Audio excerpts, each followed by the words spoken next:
Nah, jadi mereka ke sekolah targetnya adalah hanya berkumpul dengan anak-anak lainnya.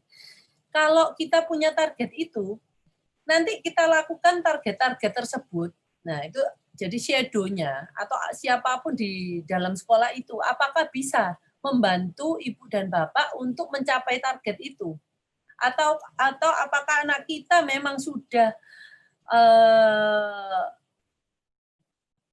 bisa untuk memenuhi target kita. Jadi istilahnya target kita itu harus yang relevan ya, yang layak sesuai dengan kemampuan anak.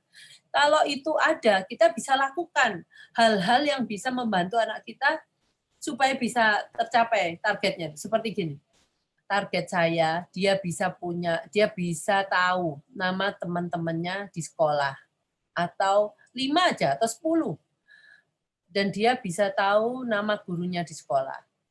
Target saya dia bisa menyapa gurunya, menyapa teman-temannya. Nah, setelah target itu tercapai, kita ngomong lagi target. Target saya adalah dia bisa mengikuti pelajaran di sekolah, pelajaran apa?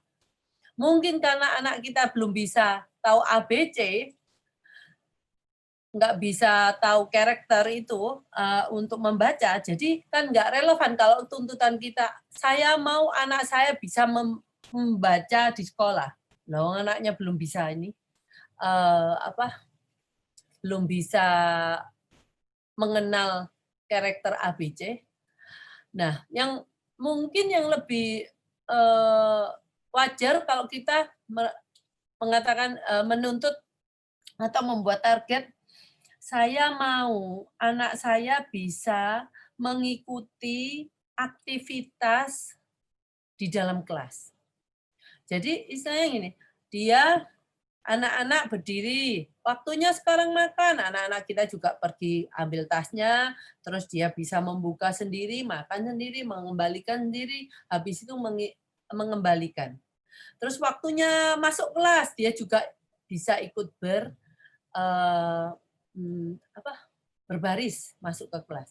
Nah, itu target-target yang menurut saya itu harus yang mungkin bisa kita lakukan selama di sekolah. Jadi nanti saya mungkin mau membuat teks, kita akan membuat acara untuk bagaimana membuat target di sekolah.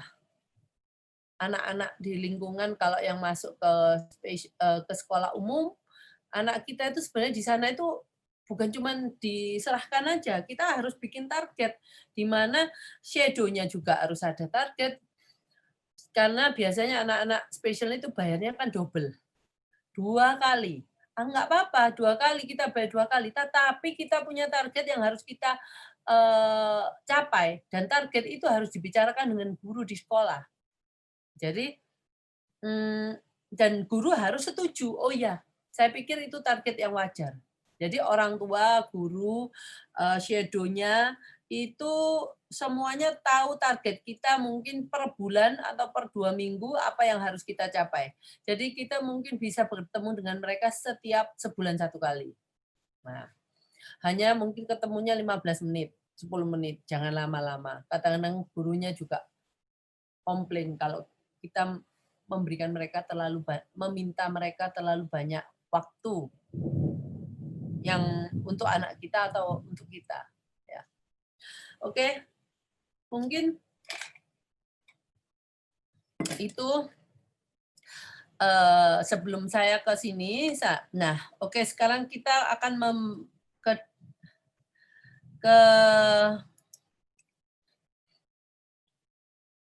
ke materi kita hari ini, strategi menenangkan di sekolah. Nah, yang pertama, anak ini butuh ruang atau nggak usah ruang lah, mungkin pojokan aja lah di dalam kelas bagi dia untuk bukan diri, mereka merasa sensory overload. Mungkin mereka pokoknya mereka nggak nyaman lah. Nah, untuk kesananya mereka kan butuh sesuatu untuk memberitahu kita. Jadi kasihlah buatlah satu kartu. Kalau kita lihat dia kayaknya kurang nyaman, jadi orang di sekitarnya, gurunya atau shadow-nya tahu kapan kalau anak ini merasa tidak nyaman. Nah, awalnya anak ini harus diajar menggunakan kartu ini. Nah, setelah itu dia mungkin akan dengan proaktif mencari kartu ini sendiri. Jadi kartu ini taruh aja di atas meja supaya dia bisa memberikan itu ke gurunya atau ke shadow-nya kalau dia butuh I need a break. Di sini mungkin saya perlu istirahat. Nah, kartu bantuan ini diberikan ke kita dan kita tahu dia butuh untuk ke quiet area. Quiet area itu area yang tenang. Yang seperti ini ya, mungkin. Nah, area yang tenang itu area yang minim inputan sensori. Jadi ruangannya nggak terlalu banyak polanya, tenang, suaranya juga sepi, juga enggak banyak bau-bauan di sana. Nah, ini mungkin yang di atas ini semprotan ini mungkin nggak diperlukan ya. Saya takutnya karena enggak semua orang cocok dengan bau ini. Ada anak yang hipersensitif terhadap bau-bauan. Nah, tempatnya juga mungkin nyaman, nggak panas. Nah, anak ini mungkin perlu di sini beberapa waktu. Nanti dia kalau sudah tenang, dia kembali lagi ke kelas. Oke. Jadi pertama harus ada kartu dan ruang tenang. Nah, apabila tidak ada atau dia dalam keadaan yang sangat membutuhkan mengurangi semua inputan sensori, posisi tubuh seperti ini adalah yang paling bagus. Walaupun saya nggak menemukan gambar yang tepat, jadi ini sebenarnya ya saya terpaksa saya buat gambar ini untuk pokoknya tujuannya tercapai. Jadi kita membuat tubuh kita seperti bola gitu ya. Nah, mereka melakukan hal ini sampai dia tenang. Jadi pada waktu dia tenang, setelah dia tenang dia akan membuka tubuhnya. Mungkin dia akan sudah duduk seperti biasa gitu ya. Oke, ini bisa dilakukan juga mungkin pada waktu di ruang quiet area, nggak apa-apa. Jadi kita jangan, kalau anak nggak bisa melakukan seperti ini ya mungkin kita bantu. Kalau dia menerima. Tapi kalau dia mungkin nggak suka dengan posisi ini ya biarkan aja. Karena pada waktu itu mungkin dia sudah tidak bisa diberikan inputan, karena kadang-kadang anak melting kayak seperti kalau kita mau menolong orang yang sedang tenggelam di laut, kita mau beritahu apa saja, jangan diam, jangan memeluk saya.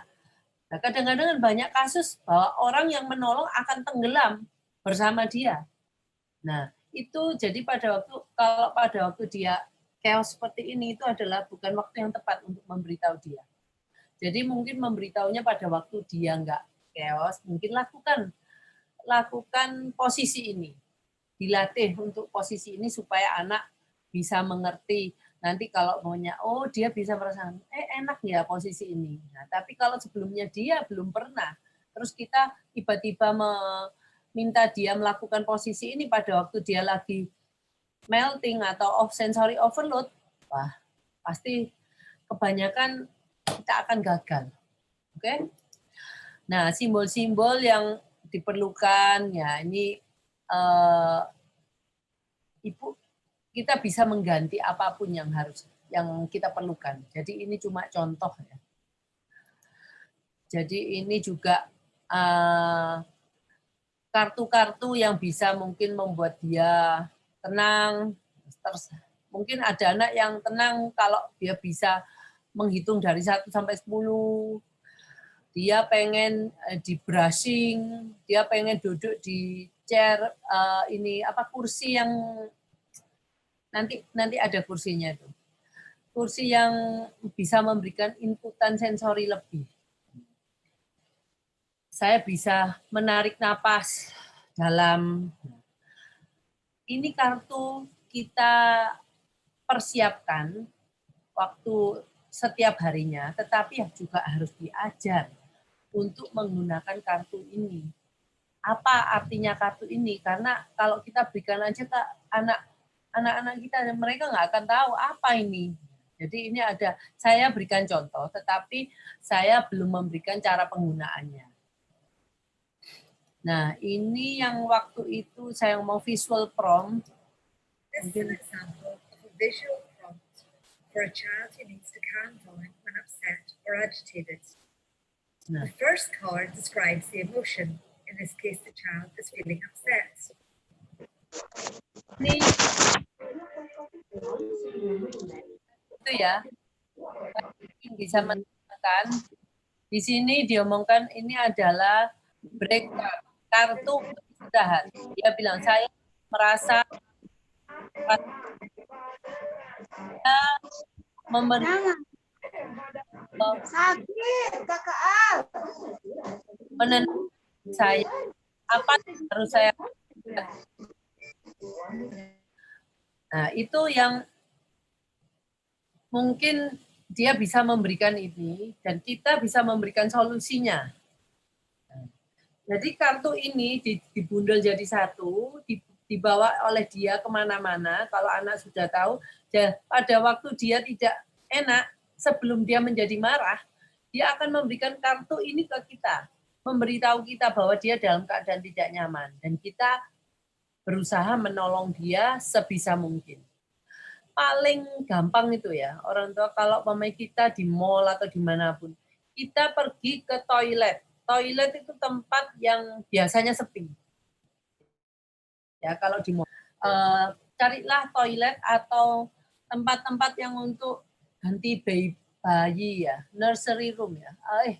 Apa sih pokoknya biasanya di mall itu ada ruangan yang untuk ibu-ibu untuk mengganti popok bayinya. Nah itu juga biasanya tenang. Terus ada kartu apa lagi? Kita lanjutkan ya. The second card prompts them about the three choices they have for calming down. They can take deep breaths, or they can count to 5, or they can go to the calm area. Jadi ini pilihannya. Kalau kamu merasa tidak nyaman, kamu bisa menarik nafas panjang, menghitung sampai 5, atau saya pergi ke tempat yang tenang. Nah, ini jadi dia bisa memilih 1 dari 3 pilihan ini. Jadi ini nggak harus seperti ini, Ibu. Ini cuma contoh, jadi Ibu bisa lakukan atau kalau Ibu tahu beberapa hal yang bisa menenangkan anak saya.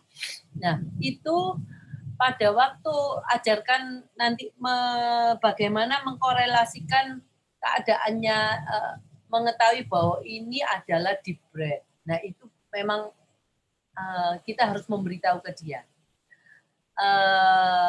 Mungkin posisi Ibu belum bisa memberitahu dia. Nanti saya akan buat sesi untuk bagaimana mengajarkan kartu ke anak. Wah, hutang saya banyak sekali ya. Saya mau, moga-moga saya bisa memberikan itu semua. Nah, ini untuk memberitahu ya. Kartu untuk memberitahu. Pertama, kalau anak nggak enak, kalau gurunya atau prompternya, shadownya di sekolah bisa mengetahui, bagus. Tapi kalau anak ini semakin dewasa, dia kan kadang-kadang nggak mungkin ada shadow dan mungkin satu kelas banyak anak, kalau mungkin anaknya sudah kelas 6 SD, SMP, nah dia butuh sesuatu untuk memberitahu. Kalau dia mungkin kesulitan untuk berbicara secara verbal.